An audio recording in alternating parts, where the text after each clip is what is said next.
La pintura historicista es la que plasma en los lienzos hechos históricos relevantes de la historia. Sobre todo se dio en España pues en el siglo XIX y fruto de ella pues hay muchísimos cuadros que nos suenan mucho pero que a lo mejor no sabíamos que se denominaban así, pintura historicista. ¿Por qué digo todo esto? Pues porque desde la Asociación de Amigos de la Biblioteca de Guadalajara y desde el mes de octubre se está hablando de esto, de pintura historicista en muchos diferentes aspectos y algunos relacionados con nuestra provincia. Se ha hablado de Alejo Vera y se ha hablado también de Castro Plasencia, ambos autores de nuestra provincia. El uno de Viñuelas, me parece, Alejo Vera, y Castro Plasencia, no recuerdo ahora, pero De enseguida Cañizar. Cañizar, ¿no? Efectivamente. Bueno, gracias Jesús. Jesús Orea Sánchez fue el encargado de hablar de Castro Plasencia y va a ser él quien nos presente a este pintor historicista de Guadalajara, de Cañizar, que quizás no es todo lo conocido que debería. Muy buenos días, Jesús Orea. Gracias por acercarte a los micrófonos desde la mañana de Guadalajara. Buen día, José Luis. Gracias a vosotros pues, por esta invitación. Bueno, y gracias por la muleta que me has echado. Que yo sabía que Alejo Vera era de Viñuelas, pero no recordaba de dónde era Castro Plasencia. Bueno, pintura historicista es una tendencia que se dio en el siglo XIX en el cual, digamos, que primaba más el transmitir una idea, un concepto, ¿no? A través de la pintura. Sí, fundamentalmente era reproducir hechos históricos acontecidos en siglos pasados, además generalmente a través de cuadros de gran formato y con un ánimo revisionista respecto a la historia e idealizador, sobre todo muy academicista, ¿no? Todo Ujú. muy cuidado, los espacios, los personajes, las vestimentas, las composiciones, el color.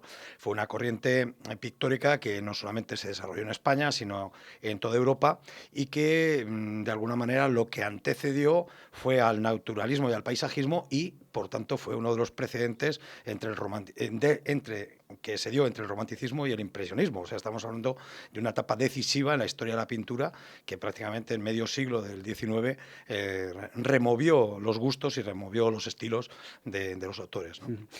Pero también un tipo de pintura que tenía bastante de divulgativo, por lo que decía, ¿no? Era ese revisionismo, ese decir, bueno, pues vamos a plasmar hechos trascendentales para la historia de nuestro país que han ocurrido y vamos a hacerlo de este modo, ¿no? Efectivamente, era poner imágenes a unos acontecimientos que se conocían en teoría, pero que no se habían visto. ¿Por qué? Porque no estaban reproducidos en cuadros históricos, o si lo estaban en esta etapa, lo que se hace es idealizar esos momentos y piensa una cosa, ahora pues estamos acostumbrados a ver libros con magníficas fotografías o grabados o recursos en el siglo XIX, aunque ya lo grabado era uno de los recursos de las revistas, de los periódicos, de los tabloides de la época, elaborar un grabado era muy costoso y se reproducían con escasez, ¿no? De tal manera que la pintura historicista, en el fondo, lo que hacía es visibilizar hechos y acontecimientos históricos idealizados por los autores de esa época, de finales del XIX, y indudablemente contribuía también, ya no solamente a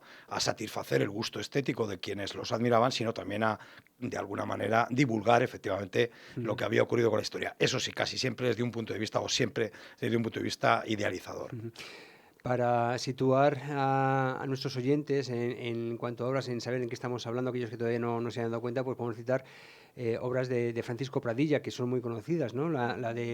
Cuando Boabdil entrega las llaves a los Reyes Católicos, Por ejemplo, sí, o la llamada Juana la Loca, cuando va acompañando al al féretro féretro de... de su marido. Estamos hablando de este tipo de obras, que son, por cierto, bastante elaboradas y bastante impactantes, ¿no? Sí, Francisco Pradilla además fue amigo y compañero de Castro Plasencia, Ujú, compañeros en la Academia de Roma, compañeros en los viajes previos que hizo Castro Plasencia a Galicia cuando comenzó a acercarse al plenairismo, al naturalismo, al ujú, paisajismo y compartieron 4 años de su vida día a día en la Academia de Bellas Artes de Roma y efectivamente en ese tiempo fue cuando Castro pintó su obra más reputada y conocida también por el gran formato, estamos hablando de una obra de casi 30 metros cuadrados de ujú, tamaño, 6 y pico por 4 y pico. Pradilla fue cuando pintó su famoso retrato de Juana la Loca, que es realmente impactante sí. ver a esa reina loca de amor Ujú, acompañando al féretro de Felipe el Hermoso por las llanuras de Castilla, camino de Granada, ¿no? sí, sí. Un cuadro espectacular que además está expuesto expuesto en el Prado. Sin embargo, ese gran cuadro de Castro Plasencia que no he terminado de desplegar, que es el origen de la República Romana, que es el más conocido de todos ellos, que reproduce la muerte de Lucrecia, con el cual se pone fin a la monarquía romana y comienza la República. Bien, pues ese cuadro es propiedad del Prado, pero no está expuesto, está dentro del Prado. ¿Está en los almacenes? Está en los almacenes, efectivamente. Y es una pena, porque es un cuadro excepcional, magnífico, pero bueno, los criterios de los conservadores son los que son. Es un cuadro que ha estado expuesto bastante tiempo, pero en este momento no está. Sin embargo, el de Pradilla, concretamente el de Juana la Loca, es uno de los cuadros que prácticamente en las salas que se ven en el acceso histórico y principal del Museo del Prado es de las primeras que se contemplan en la sala del 19. Vamos a meternos ya un poquito más en la figura de Castro Plasencia, porque estamos hablando en todo momento de la pintura historicista, pero él atravesó diferentes estilos y claro, en virtud a que tenía una formación además muy sólida, ¿no? Sí, él nació en Cañizar, murió su madre muy joven, teniendo 9 años, y con 15 murió el padre. Y bueno, gracias a un amigo del padre, un general, bueno, entonces el cargo de general se llamaba brigadier, Ramón Sandoval, fue a Madrid a vivir, lo acogió él, lo tuteló y lo dio una solidísima formación completa, integral, pero especialmente en Bellas Artes, porque desde muy niño destacó por su forma de dibujar y concebir y componer, ¿no? Entonces entró en la Academia como bien decías, una solidísima formación en la Escuela Especial de Pintura de la Academia de Bellas Artes, donde destacó rápidamente porque a los 2 años ya de estar allí ya fue objeto de una pensión que en ese momento era de una cantidad importante, eran 4.000 reales. De Academia de San Fernando. De San Fernando, que sí. Tantos grandes nombres se formaron allí, claro. Efectivamente, es la gran academia española de referencia. Las 2 grandes academias españolas son la de San Fernando, con sede en Madrid, la de Bellas Artes, y la de Bellas Artes de Roma. Y en las dos estuvo Castro Plasencia, y en las 2 destacó. Como digo, ya a los 2 años de estar en la Academia de San Fernando, cuando era todavía un adolescente, tenía 16 años, ya mereció una pensión dotada con 4.000 reales, que en aquella época era un dineral, era un dinero con el que podía vivir holgadamente, cosa que además le venía muy bien porque, a pesar de que estaba acogido por su mecenas, el brigada Sandoval, pues evidentemente era un hijo de un médico rural y de una señora de un pueblo, que por cierto era de Ciruelas, la madre también se queda todo en Guadalajara, ¿no? El padre, sin embargo, era de origen segoviano, pero la madre era de Ciruelas, y bueno, pues le habían dejado apenas recursos y por tanto todo lo que le viniera lo necesitaba. Y aprovechó muy bien el tiempo en la academia para efectivamente formarse y estar considerado como uno de los grandes pintores del 19. Lo que jugó en su contra fue la biología, siempre. Murieron sus padres muy joven, murió su mujer 3 meses después de casarse y luego él también murió con 43 años.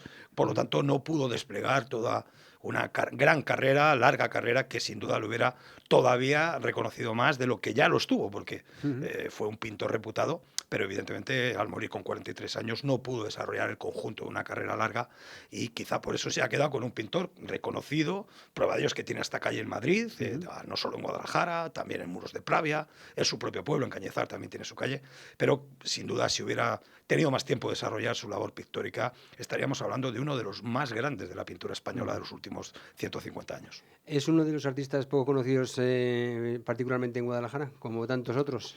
Pues sí, ahora está la lectura bíblica de que nadie es profeta en su tierra, y con Castro Plasencia se cumple. Prueba de ello es que quien recuperó el nombre de Castro Plasencia para Guadalajara fue Dijes Antón, con su biografía de Alcarreños Ilustres, en la que hace una excepción, aquella biografía publicada en 1889, precisamente recogía solamente personajes muertos, y hizo una excepción con Castro Plasencia, curiosamente un año antes de morir, y sin saber Castro Plasencia que esto ocurriría, porque no es que estuviera enfermo, le devino una pulmonía que no pudo sobrevivirla, y precisamente lo incorporó a esa biografía de Alcarreños Ilustres para ponerlo en valor, todavía en vivo, porque en Madrid estaba mereciendo muchísimo reconocimiento. En Italia había sido reconocido por su paso por la Academia. En Francia recibió un premio extraordinario en la Exposición Universal de 1879. Incluso se le concedió la Legión de Honor. Portugal también le había reconocido con una de las órdenes del del Estado portugués, y sin embargo en Guadalajara pues era un perfecto desconocido. Entonces Díger lo recupera en esa biografía y bueno, pues de alguna manera contribuyó a que se reconociera su nombre. Pero fíjate, si no fue profeta en su tierra, que mientras que Madrid, una gran ciudad cosmopolita, se acordó de un pintor de Guadalajara para ponerle calle apenas 2 días después de morir, en Guadalajara ciudad tardó 16 años en reconocer esos méritos para traer al callejero a Castro Plasencia, que tiene una calle pequeñita en el barrio de la estación del ferrocarril de Guadalajara. Ujú. Vamos a ir finalizando, pero claro, estoy leyendo la crónica de la conferencia que diste ayer precisamente en este acto organizado por amigos de la Biblioteca de Guadalajara, y el titular dice que invitas a ir a Sevilla a quienes quieran ver a los historicistas alcarreños. ¿Qué pasa? No tenemos aquí obras de Castro Plasencia, pero sí las hay en Sevilla, o de Alejo Vera. Efectivamente, así es, esa es la realidad. Por desgracia, de Alejo Vera había muchísimo patrimonio que había ido acumulando la antigua obra social de la Caja de Guadalajara, y cuando se produjeron los procesos de fusión bancaria, Caja de Guadalajara se integró en el proyecto Banca Cívica y después terminó fusionándose con la Caixa, y bueno, pues una de las condiciones que se puso para aquella fusión fue que en la obra social de la antigua Caja de Guadalajara, de la que iba a dejar de ser Caja de Guadalajara, se creara una fundación Caja de Guadalajara que, entre otras, gestionara ese patrimonio, entre ello los numerosos cuadros, las obras de Alejo Vera que se habían ido adquiriendo, ¿no? Bueno, pues nunca se cumplió ese acuerdo, por lo tanto yo entiendo además que jurídicamente hay un camino que recorrer por parte de las instituciones que estén legitimadas, incluso de los particulares, porque puede haber lesión de derechos individuales, y no se cumplió ese convenio, entonces quedó dentro de los fondos de la Fundación Cajasol, y las obras de Vera están muy bien custodiadas, eso sí, no expuestas al público, pero muy bien custodiadas y conservadas en unos almacenes que tiene esta fundación en Sevilla, en un polígono de Sevilla, y bueno, están ahí, pero no se pueden ver, y que aquí se han disfrutado en una exposición temporal hace unos meses, pero unos meses han vuelto a Sevilla, y ya sabes, el que se marchó a Sevilla perdió su silla. Y curiosamente me he encontrado investigando a Castro Plasencia que dos de las obras más importantes que dejó en vida y que son propiedad del Museo del Prado están expuestas en Sevilla. Están en distintas dependencias sevillanas, una en un museo y otra en unas dependencias militares, y están allí depositadas. Hombre, pues a lo mejor estaban mejor en la capital de la provincia donde nació este autor, siendo propiedad del Museo del Prado, ¿no? Y otra de las obras, y a mí es una de las que más me gusta, que es Mujer con el pañuelo rojo, que es de la última etapa ya preimpresionista de Castro Plasencia, está en el Museo de Málaga, de Bellas Artes. Bueno, ¿y por qué en el Museo de Bellas Artes de Málaga, cedido en uso por el Museo del Prado, y no en Guadalajara?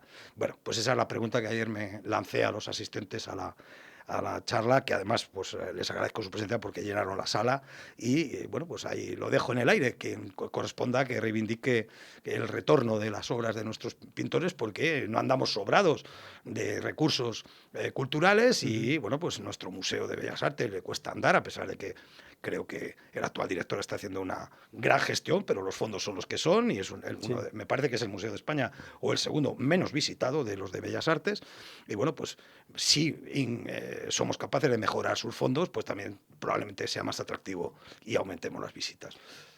Vamos a ver si todo eso es posible. Muchísimas gracias, Jesús Orea, por todo esto que nos has mostrado en un momento sobre este magnífico pintor, Castro Plasencia, que has investigado, que has estudiado y que ayer estuviste exponiendo, y que recientemente has estado exponiendo en función de este recorrido que están haciendo de los historicistas desde la Asociación de Amigos de la Biblioteca de Guadalajara. Gracias y hasta la próxima.